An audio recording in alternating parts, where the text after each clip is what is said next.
আপনারা দেখছেন ২১শে টেলিভিশন।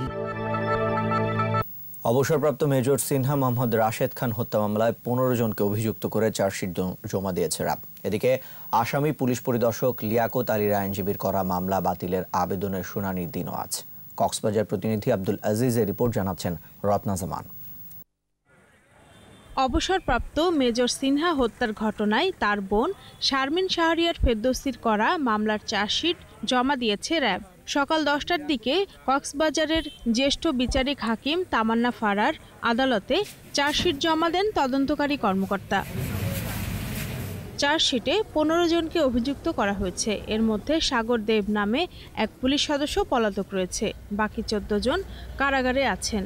আমাদের মামলার তদন্ত সম্পন্ন করে তথ্যপাত্র সংযুক্ত করে আমাদের আসামিদের বিরুদ্ধে যে চার্জ আসছে এই চার্জশিটটা আজকে আমরা সাবমিট করি।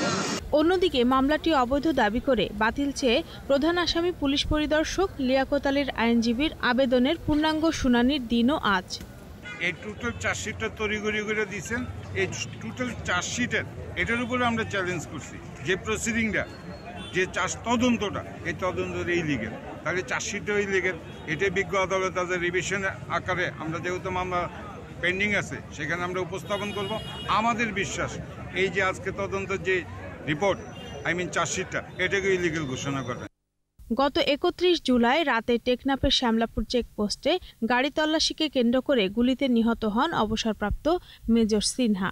এ ঘটনায় ৫ আগস্ট নিহত সিনহার বোন বাহারছড়া পুলিশ তদন্ত কেন্দ্রের সাবেক ইনচার্জ পরিদর্শক লিয়াকত আলীকে প্রধান আসামি এবং টেকনাফ থানার সাবেক ওসি প্রদীপ কুমার দাস সহ ৯ পুলিশ সদস্যকে আসামি করে মামলা করেন।